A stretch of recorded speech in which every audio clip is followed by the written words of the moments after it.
The deputy's hand closed on Verna Tademy's shoulder and turned her away from the burned doorway, and her clipboard went out of her hand into the wet ash, and the leather badge case came out of her coat pocket and landed face down in a puddle of black water. She was 61, in a heavy turnout coat with no department patch on it, her face streaked with soot, and she did not pull away. The community center stood open to the pink morning sky, roof gone, beams charred, steam lifting off the floor. 30 meters away, an excavator was already idling. Deputy Brett Cawley had taken one look at a sooty older black woman under his tape and decided she had wandered in. What he did not know was that the case in that puddle held a State Fire Marshal's badge, that the woman he was cuffing had legal authority over every fire scene in the state, including this one, and that the floor his excavator was about to scrape had a pore pattern burned into it. Before we find out who the woman in the handcuffs really was, tell me in the comments where you're watching from today. Please leave a like, subscribe to the channel, and let's dive back into the story. Verna Tademy went into her first fire at 21, and she will tell you, if you get her talking, that the fire service gave her the only education that has ever mattered to her, and that it started with a sentence somebody shouted at her through a mask. She joined a city department in an era when there were 4 women in it and no facilities for any of them. She spent 19 years riding an engine. She has crawled down more black hallways than she can count, on her knees, one hand on a hose line, in a world where you cannot see your own glove in front of your mask, and where everything you know about the room comes in through your ears and your skin. The captain who trained her was a wiry, profane, chain-smoking man named Beau Ferris, who could not have passed a physical after 1994, and who was, without any argument, the best reader of a burned building she has ever known. Ferris had a rule he said so often it stopped sounding like advice and started sounding like arithmetic. Fire always writes down where it started, he said. It cannot help it. It is the most honest witness you will ever have because it does not know it is being watched and it has no reason on this earth to lie. And it never writes it down twice. She has repeated that last part in a courtroom 11 times. At 40, she came off the engine and went into investigation, which is a strange and lonely branch of the fire service where you arrive after everybody else has gone home and spend 9 hours in a wet black room with a camera and a shovel. She was good at it in a way that made people uncomfortable. She cleared 3 men and convicted 2, and one of the ones she cleared had already been arrested by a sheriff's office that had decided, in 11 minutes, that he had burned his own garage. At 54, she was appointed State Fire Marshal. That title sounds ceremonial to most people, and it is not.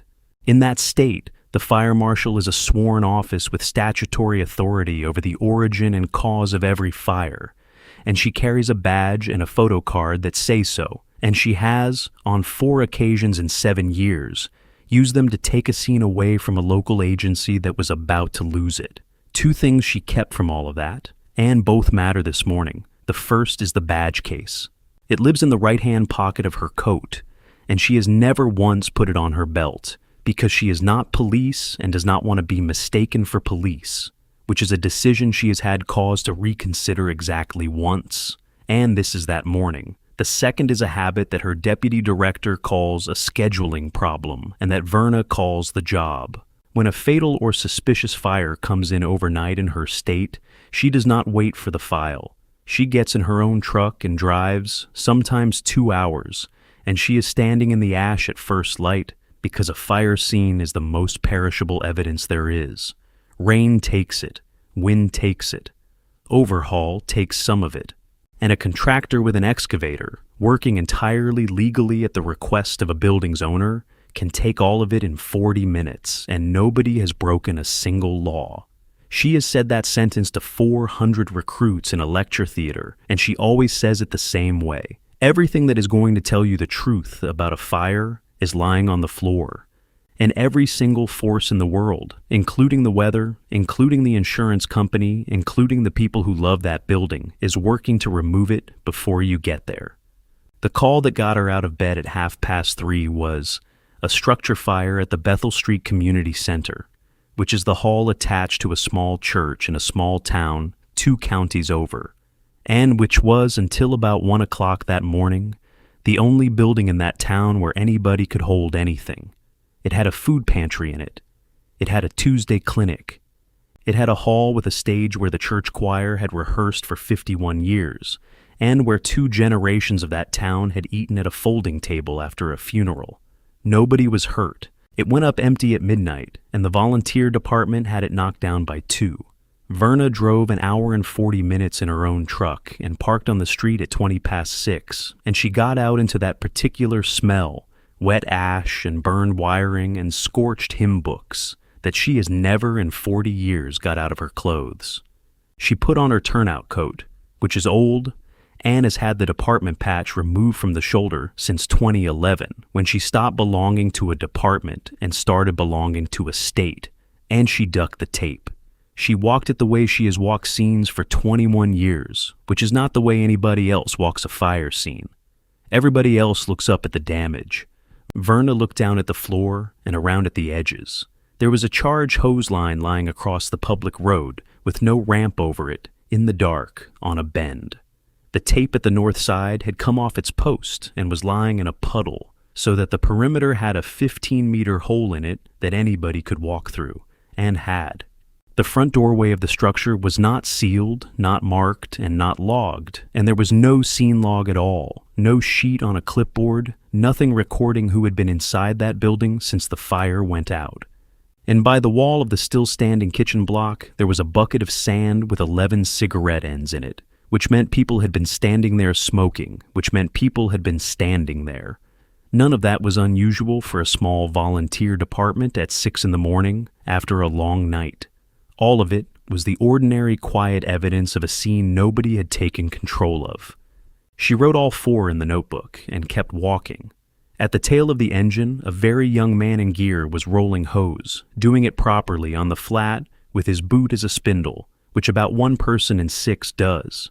He straightened up and said, "Morning, ma'am," to a sooty stranger in an unmarked coat, and he said it like he meant it. "Morning," Verna said.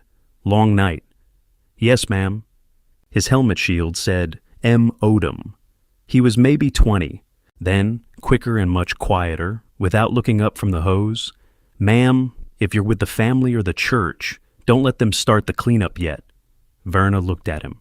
"Just in case," he said, and smiled, and the smile was completely wrong for the sentence, and a chief officer went past on the far side of the engine, and the moment closed.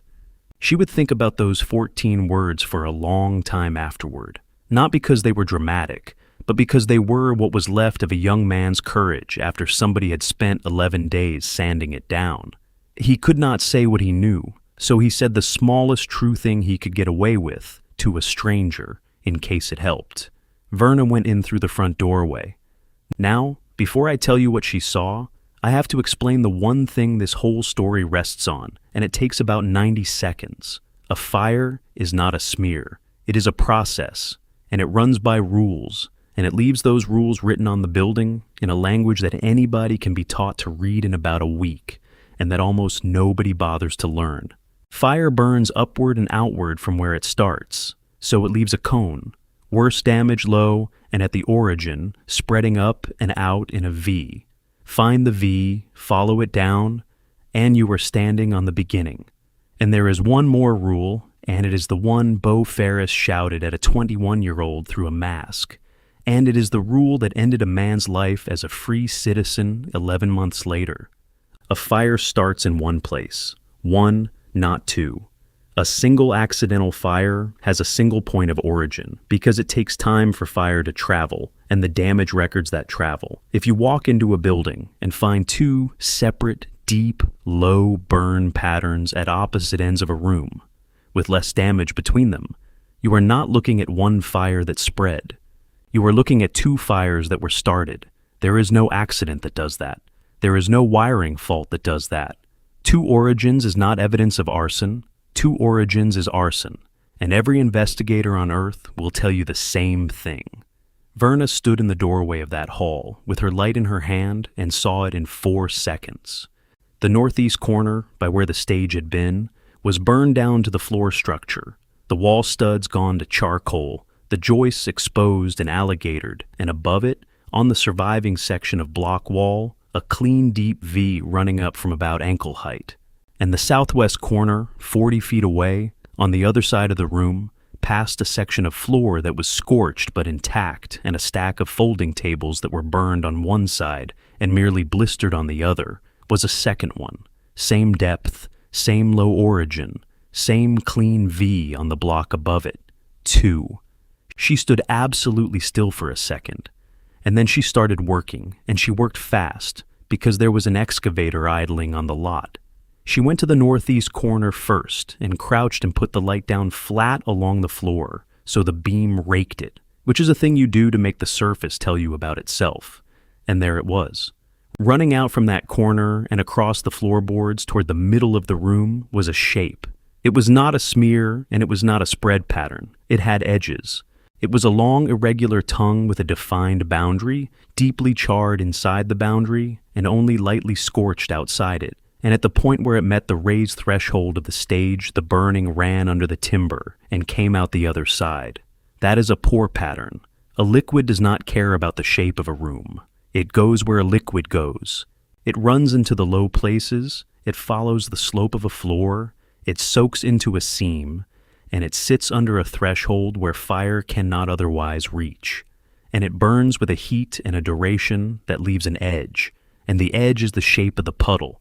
You cannot get that from a wiring fault. Wiring faults do not run downhill.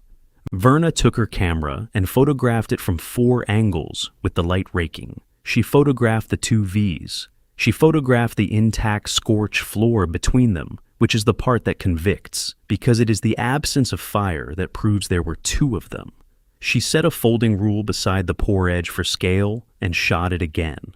Then she took 2 sample tins out of her coat pocket and cut 2 floorboard samples with a chisel, one from inside the pour pattern and one from 4 feet outside it as a comparison, sealed them, wrote the time on the lids, and put them in her pocket. That comparison sample is why anybody went to prison. Then she walked over to the electrical panel, which was standing in the surviving kitchen block, and opened it. It was untouched, clean, not a scorch on it, and every breaker in it was still in the on position, which means no circuit in that building ever faulted hard enough to trip, which means whatever burned that hall did not come out of the wiring, because if it had, the panel would know. She looked at her watch, 29 minutes past 6, and then she looked out through the burned open north wall and saw a man climbing into the cab of a tracked excavator, and another man in a fleece with a clipboard talking to a deputy sheriff and pointing at the northeast corner of the building, at the corner with the pour pattern in it. Verna Tademy started walking. Deputy Brett Cawley was 34, and he had been with that sheriff's office for 8 years. And I want to be accurate about him, because the accurate version is worse than the cartoon. He had never in his life said an ugly word about anybody, and would have been genuinely and loudly offended to be accused of it. He coached a youth league. He had, in 8 years, 2 use-of-force complaints, both unsustained, both filed by black men, which he would have told you proves the complaints were nonsense, and which an internal affairs investigator would later describe in writing as a pattern nobody looked at, because nobody had ever had a reason to. What Cawley had was a sorting system, and in a small county it runs on who belongs and who is from around here. In his head, the world came in 2 kinds, people he could place and people he could not. He had never said that out loud. He had simply worked 8 years on it. He had been first on that fire at 11 minutes past midnight. He had walked the outside with a torch at 2 in the morning, seen a burn building, spoken to the owner, and written in his supplemental report at 4:15 a.m. in the box marked cause, the words probable electrical.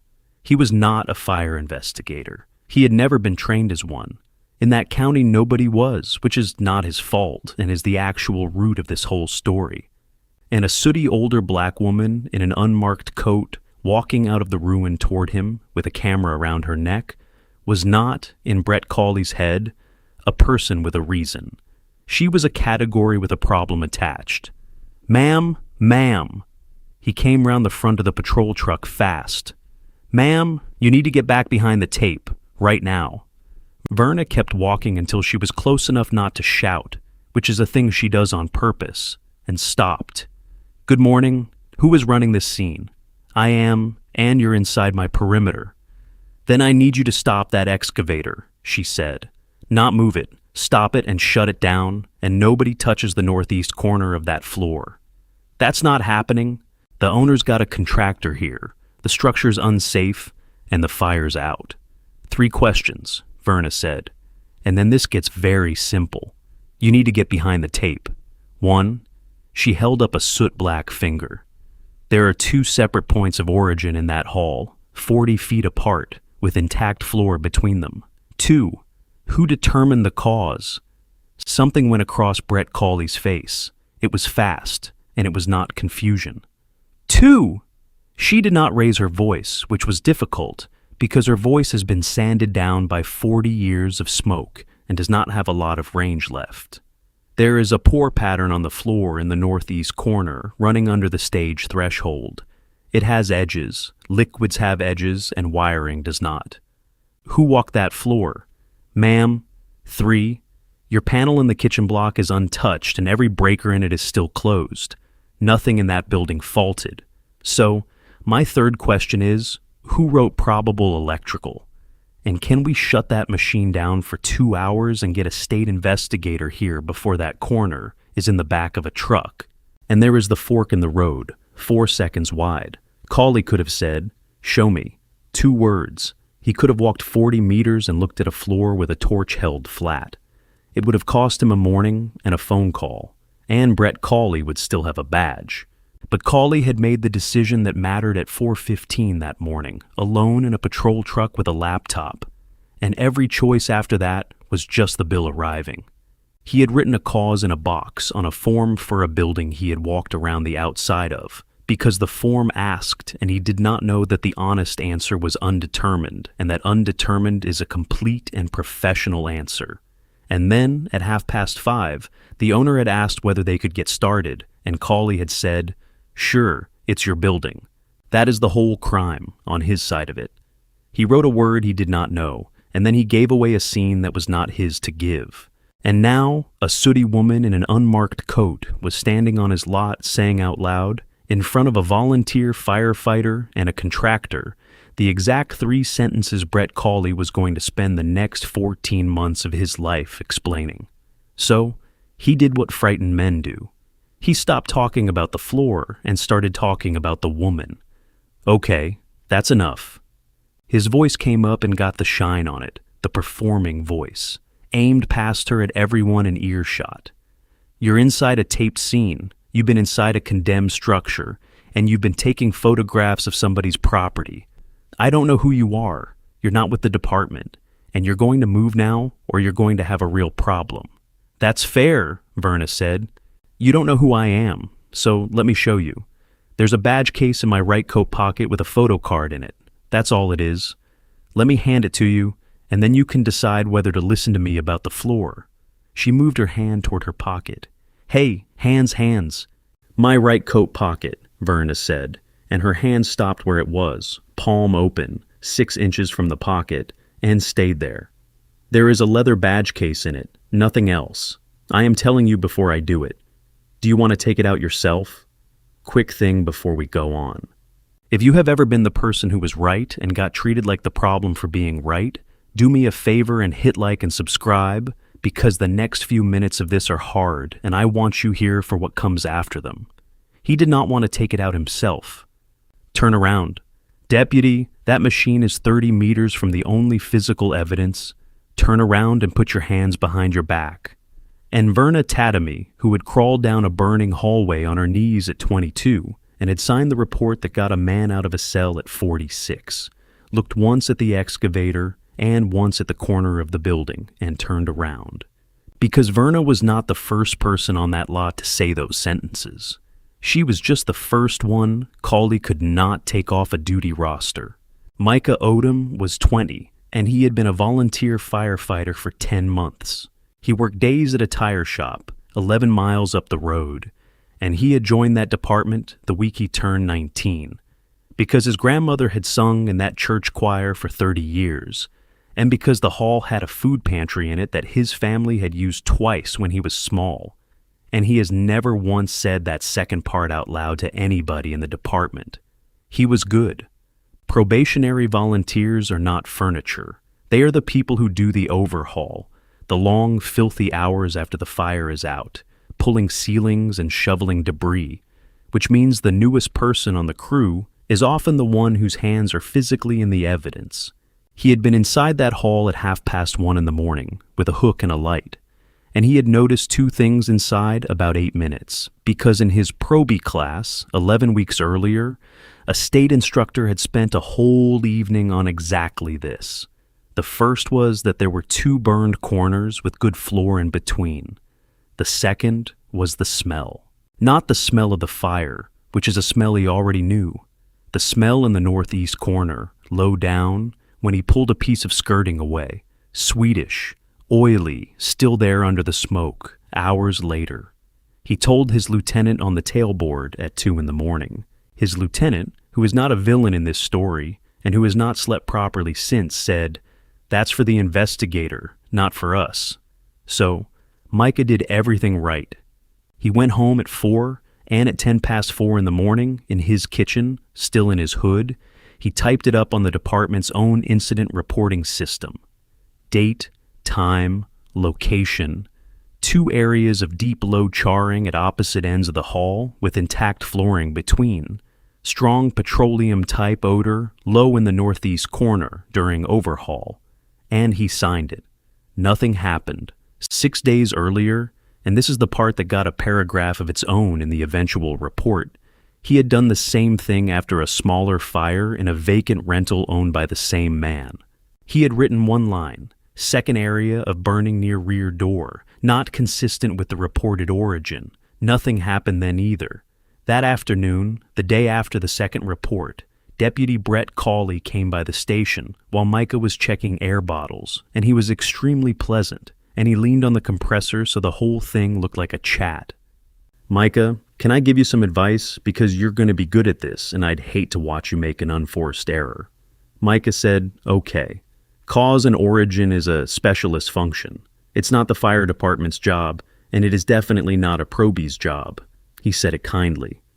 "What you've done is put 2 documents into a county system that say, in effect, that the responding deputy and the department got it wrong. That's not an observation, that's an allegation, and this is a small county and you want to go career in 3 years, and every hiring chief in this valley plays golf with my sheriff." He let it sit. "Nobody's threatening anybody," he said warmly. "I'm telling you how a file reads." Micah said quietly that he had smelled it. "You smelled a burned building," Cawley said. "Let the people who get paid for it worry about the cause." 2 days later, Micah Odom came off the duty roster for 2 shifts. Nobody wrote him up. Nobody said anything. His name was simply not on the board, twice, which for a volunteer is not money. It is the entire message, and everybody in a firehouse understands it inside a second. That is what he would say 14 months later to a state investigator with a recorder on the table. And it is the most damning sentence in the whole file. He never actually said he'd get me off the department.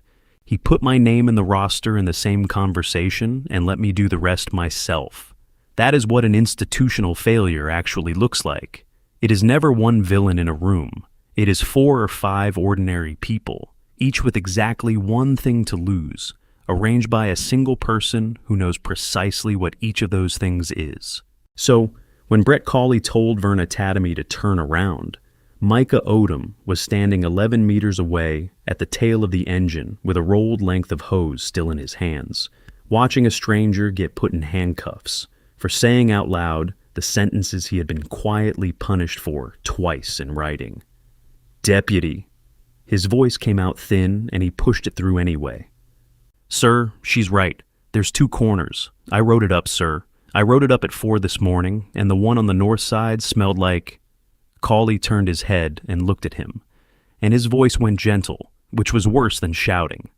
"Odom, go and take traffic at the top of the street, now. Sir, they're about to dig the traffic." And Micah Odom, 20 years old, 10 months in, with a career application he had been drafting since March, turned to go, because that is what almost all of us do, and anybody who tells you different has never had a man in a uniform lean on a compressor and explain their own file to them. He got 5 steps. Then he stopped in the wet ash at the corner of the engine and did not go to the top of the street. Verna saw all of it, over her own shoulder, with her hands going behind her back, and it told her more about that county than the file ever would have. People always stop me here and ask it a little angrily, which is fair. Why does she not just say it? 5 words. I am the fire marshal. Cauley goes the color of the ash, the cuffs go back on his belt, the excavator shuts down, and everybody goes home. Why would a 61-year-old sworn officer of the state stand in a burned lot and let this happen? Verna asked herself that too, and the answer has 3 parts, and she gave all 3 of them under oath 14 months later. The first is the one that matters most, and it is the one people find hardest. She had already lost. That is the thing about a fire scene. It is not like a document that can be subpoenaed later or a tank of fish that can be counted. The floor of that hall was going in the back of a truck. If she said the 5 words and he did not believe her, and he had already decided not to believe her, and a man who has decided that does not undecided in 11 seconds while he is angry, then the only thing that happened next was the same arrest, plus a claim he could later say he had never heard. Whereas if she went into the back of a car quietly and made him do the paperwork, then within 20 minutes there would be a supervisor on that lot. Not because supervisors are good, because that is what the system does automatically when somebody is put in handcuffs, and it does it faster than anything else in the world. She has said it in exactly those words, twice in public. I could not make him listen to me. I could make his sergeant come. The second was the boy at the tailboard. She did not yet know Micah had written it up twice. She only knew that a 20-year-old had told a stranger not to let anybody start the cleanup, and had then taken 5 steps toward the top of the street and stopped. She knew that shape. She had been that shape at 23, telling a captain that a room was wrong and being told to go and change the bottles. And she knew that, if this ended with a badge and a title, the lesson for every probie on that department would be that telling the truth about a fire is safe only when a state officer happens to be standing next to you when you do it. That is not a lesson. That is a lottery ticket. And the third part she has only said once, to Roscoe Fentress in a diner at 11 o'clock that night.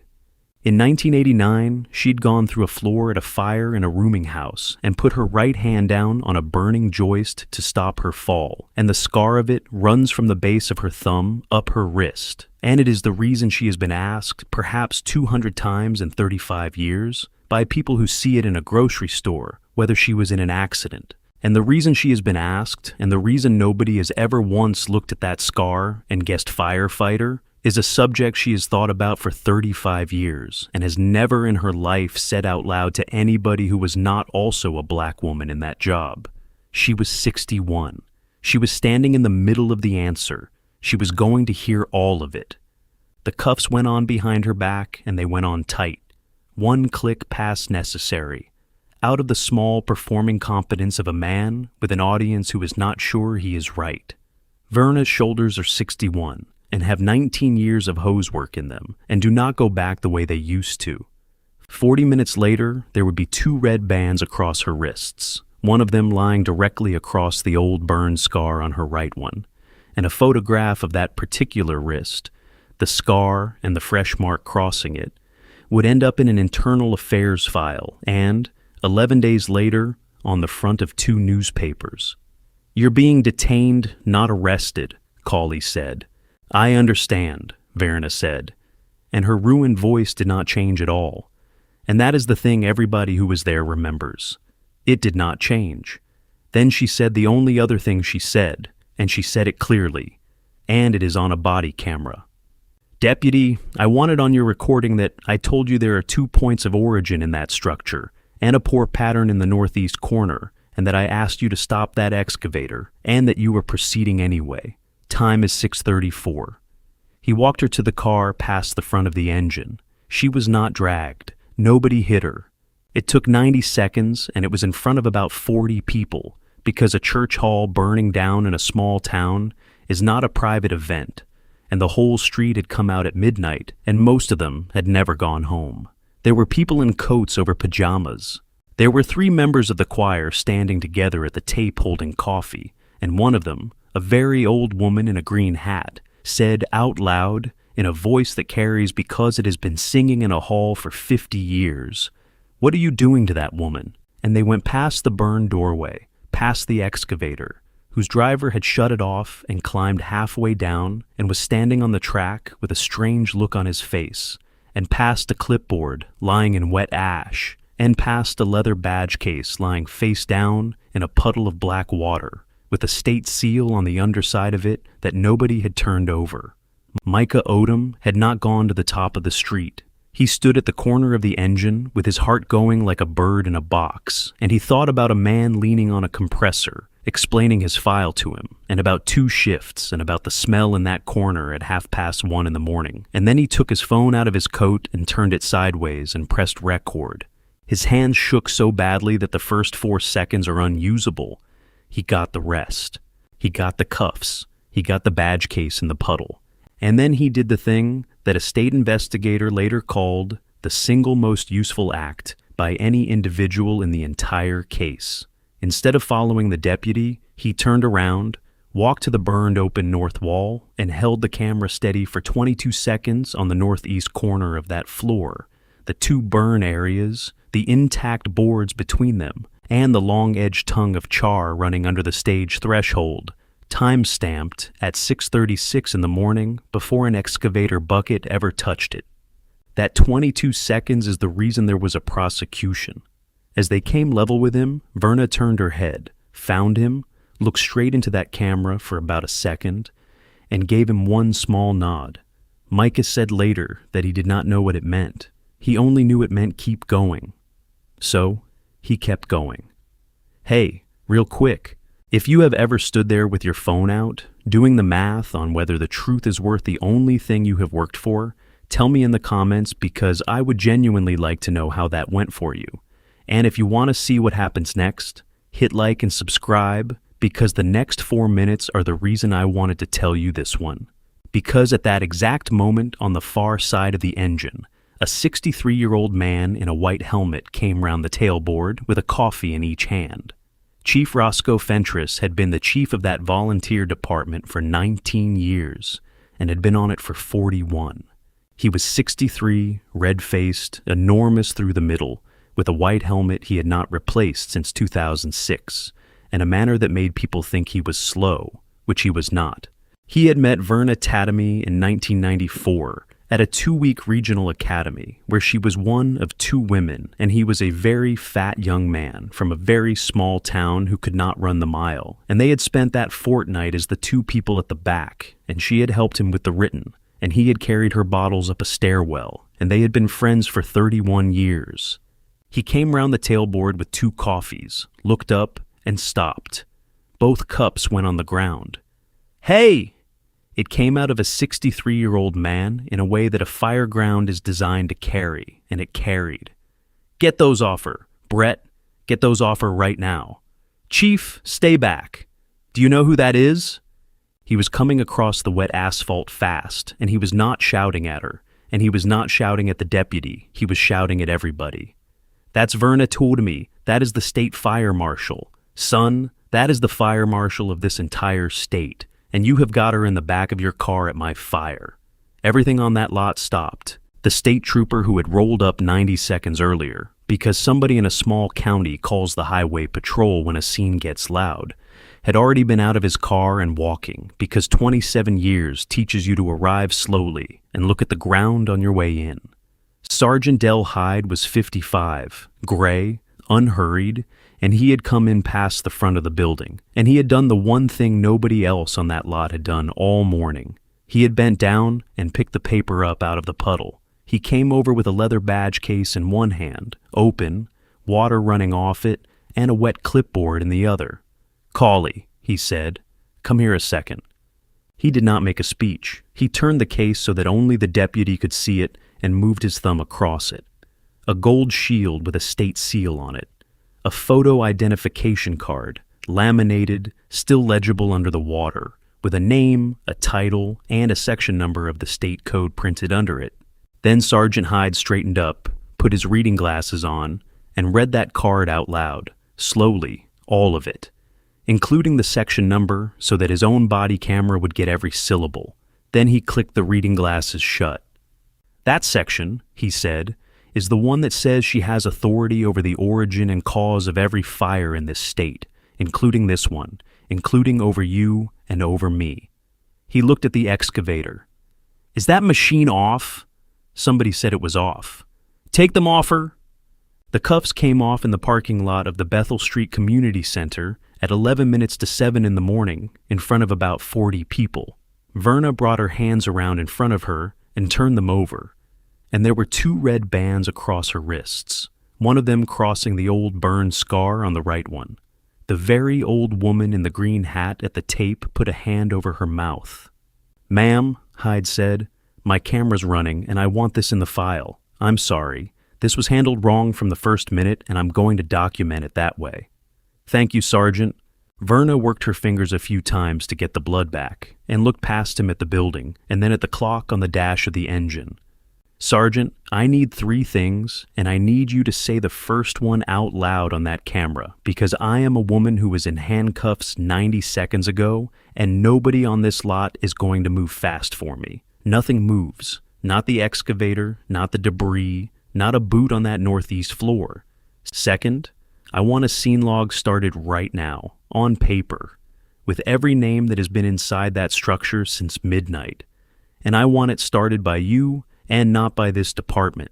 Third, get me 2 more investigators and a canine unit out of the state office, and get me the owner's insurance file." Hyde looked at her for exactly 1 second, keyed his radio, and then said the first part again out loud, "For the camera." Then Verna turned around, and Brett Cawley was standing very still, with his mouth slightly open, and he had aged about 10 years and 3 minutes, and he was already visibly assembling a sentence. "Ma'am, Marshal, I want to be clear that I had no idea who you—" "Not yet," she said. She was already walking back toward the burn doorway, and everybody on that lot, including 2 officers and a fire chief with coffee on his boots, found themselves walking after her.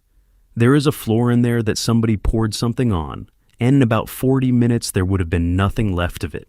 We are going to deal with the floor first, then we will deal with you.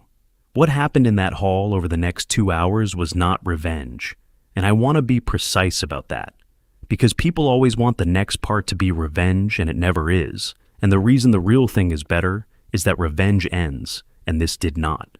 The first thing Verna Tademy did was take the scene, formally, out loud, on a body camera, in 1 sentence with a section number in it, which is a thing she had done 4 times in 7 years and had hoped never to do again. The second thing she did was walk everybody into the building, not the public. The crew, the chief, the trooper, the deputy, the contractor, and a 20-year-old probationary volunteer who had been sent to direct traffic and who had not gone. She stood in the doorway with a torch. "Everybody get down on the floor with me, on your knees. This takes 4 minutes, and then you can all do it for the rest of your lives." 14 grown adults knelt down in wet ash. She put the torch flat on the boards so the beam ran along the surface instead of down onto it. Look at the corner, deep charring, low, down into the floor structure, and up on that block wall you have got a V. That is a cone. Fire goes up and out from where it starts, so it leaves a cone, and the point of the cone is the beginning. She swung the torch 40 feet across the room. Now, look at the other corner. Same depth, same low burn, same V. She let that sit for a second, and then she said the sentence that Bo Ferris shouted at her through a mask in 1985. "A fire starts in one place. One. It cannot start in 2 places 40 feet apart with good floor in between, because fire has to travel, and travel leaves a trail, and there is no trail. That floor in the middle is scorched, and it is intact. That intact floor is not the boring part. That intact floor is the evidence. Then she took them to the northeast corner and ran the light flat again. And this. Look at the edge of it. Fire spreading across a floor does not have an edge. It fades. That has a boundary. That is a puddle. That went where a liquid goes, downhill into the seam and under that threshold, which is a place fire cannot get to by itself. That is a pour pattern, and it is the shape of what somebody tipped out of a can. She stood up, and her knees told everybody in the room about it. And the panel in that kitchen is clean, and every breaker in it is still closed. Nothing in this building faulted. Nobody said anything at all. Steam came off the floor. Then she turned to Cawley, and she did not raise her ruined voice. You did not burn this building, and I do not think you have ever done a corrupt thing in your life. At 4:15 this morning, you typed the words probable electrical into a box on a form about a building you had walked around the outside of, because the form asked you and nobody has ever told you that the correct answer was undetermined. Undetermined is a complete answer. It is a professional answer. It closes nothing and it destroys nothing. She looked at the excavator through the burned wall. And then, at 5:30, the owner asked if he could get started, and you said, it's your building. It was not yours to give away. That is the part that is going to follow you, and it is going to follow you because a woman told you, on your own recording, at 6:34, that there were two origins and a pour pattern, and you proceeded anyway. Not because she was right, because you did not check. Marshal, I want to say, and I want to be fair to you in front of these people, because somebody has to be. She turned to the chief. Roscoe, does this county have one single trained cause and origin investigator? Fentress said no. Has this deputy ever had a day of fire scene preservation training? Fentress said no. Then some of this is his, and a great deal of it is not, and I am going to write both of those things down. She looked back at Cawley. You are off this lot as of now, and you are going to be a witness in this, and what happens to you after that is not mine. Sergeant Hyde has the scene. And then she turned away from him. And that was the last sentence Verna Tademy ever said to Brett Cawley, and it was not about Cawley at all. Odom! Micah came in through the doorway with his phone still in his hand and the face of a young man waiting to be thrown off a department. You wrote it up, Verna said, at 4 this morning, in your own kitchen, before anybody asked you. 2 areas of deep-low charring at opposite ends of the hall with intact flooring between. Where did you get that phrasing? Probie class, ma'am. State instructor came out in the spring. Then the state got one thing right this year. She put out her scarred hand, and he took it. In about 14 months, when a jury is asked when anybody first said this fire had 2 origins, the answer is not going to be this morning at 6:30 from the fire marshal. It is going to be 4:10 this morning in writing from a 20-year-old volunteer who went home and typed it before he took his boots off. And there is a second report from you 6 days before that, about a different building with the same owner, which is going to be the most interesting page in this entire file. Micah said quietly that nobody had read either of them. They are going to be read out loud in a courtroom, Verna said, by a lawyer in a suit to 12 strangers. Twice.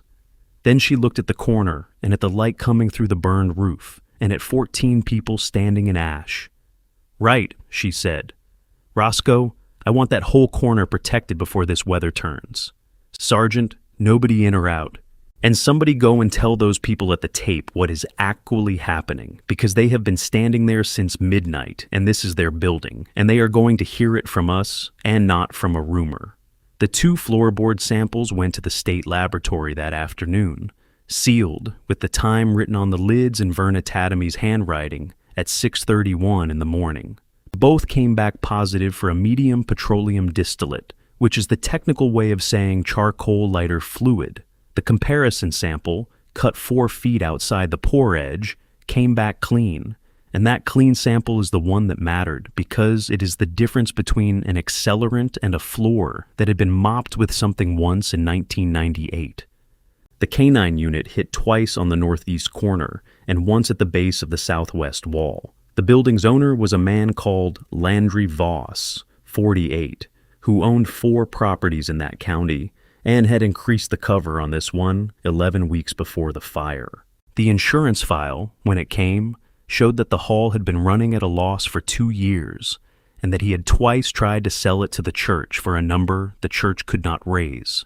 He is currently serving a sentence for arson and insurance fraud.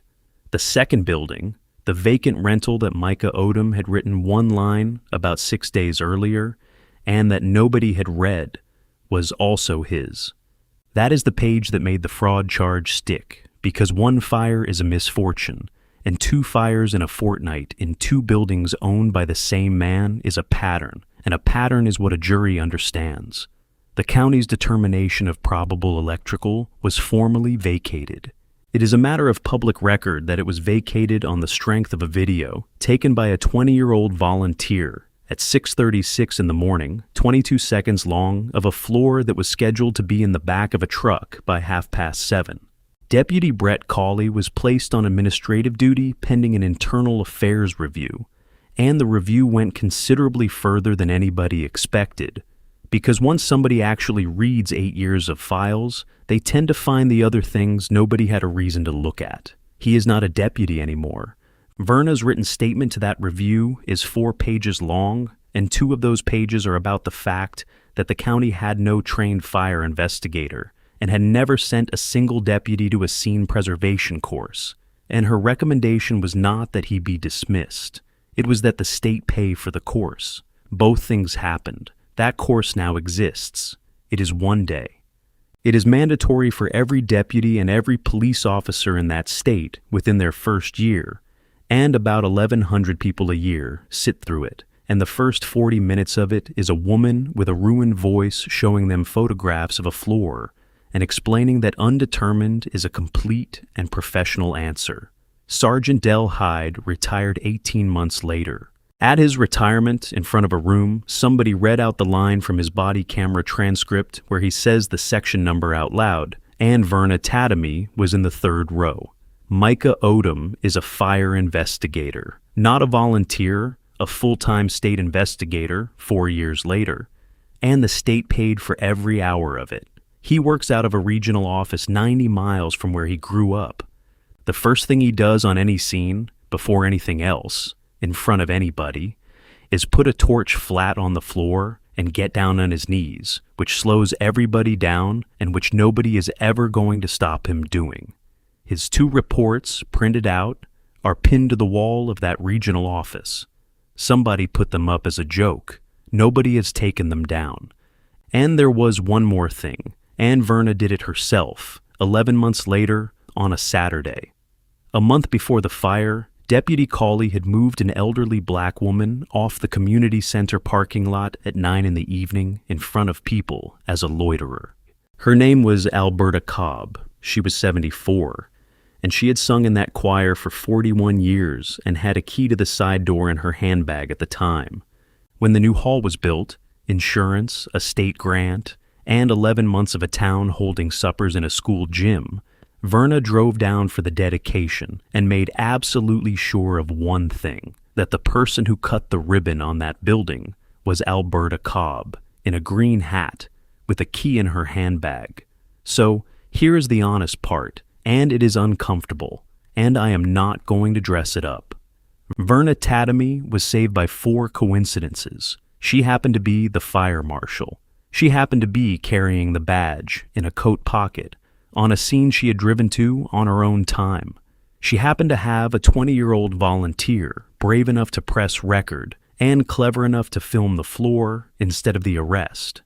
And a 63-year-old fire chief happened to come round the back of an engine with 2 coffees in the 1 minute of the one morning it mattered. Take away any one of those 4 and there is no video, no samples, no vacated determination, no prosecution. There is a sooty older woman detained at a fire scene, released with an apology nobody wrote down. A corner of a floor in the back of a truck by 7:30.